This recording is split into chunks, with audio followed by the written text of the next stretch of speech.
أعوذ بالله من الشيطان الرجيم بسم الله الرحمن الرحيم.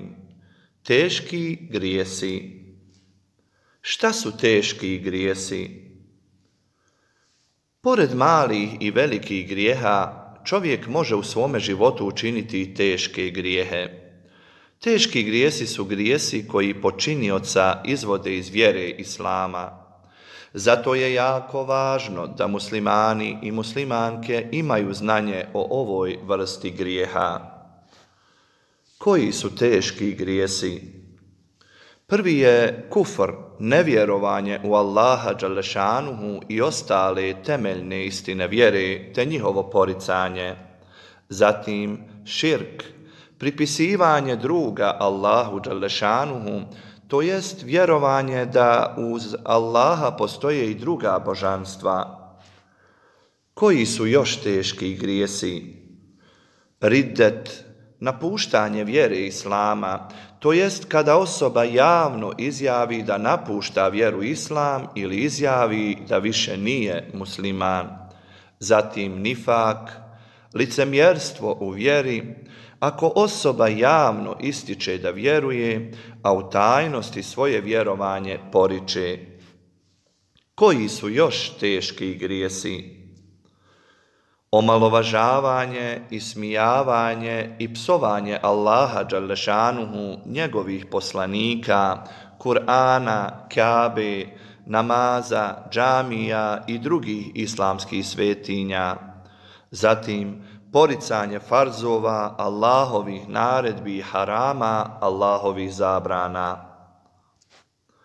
Kakav je status osobe koja čini teške grijehe? Koji je spas, izlaz za takvu osobu? Šta ukoliko umre bez pokajanja? Osobe koje učine jedan od spomenutih grijeha prestaju biti muslimani. Da bi ponovo postali muslimani moraju učiniti teubu, to jest srcem se pokajati i izgovoriti kelimi šehadet. Ukoliko osoba umre bez pokajanja, smatra se nevjernikom. Šta kaže naš poslanik Muhammed a.s. Upitan je Muhammed a.s. o tome šta je grijeh, pa je rekao: grijeh je ono što te tišti u prsima i što ne bi volio da saznaju ljudi. Dobro zapamti, riječ obožavati koristimo samo kada kažemo da obožavamo Allaha uzvišenog. Ponovimo kroz pitanja. Šta su teški grijesi? Koji su teški grijesi? Kakav je status osobe koja čini teške grijehe? Koji je spas, izlaz za onoga koji je činio teške grijehe? Šta ukoliko umre, a ne izvrši pokajanje? Šta kaže Muhammed a.s. o grijehu? Kada smijemo upotrebljavati riječ obožavati? Uradi zadatak. Razgovaraj s roditeljima ili starateljima o sljedećim temama. Da li u vašoj sredini postoje ljudi koji javno čine teške grijehe? Možete li opisati kako se ponašaju djeca od takvih ljudi? Šta je po vama licemjerstvo i koliko je zastupljeno danas?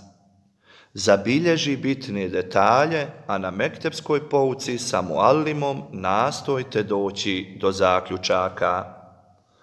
Da vas Allah milostivi nagradi i podari svaki hajr dobro. Esselamu alaikum wa rahmetullahi wa barakatuhu.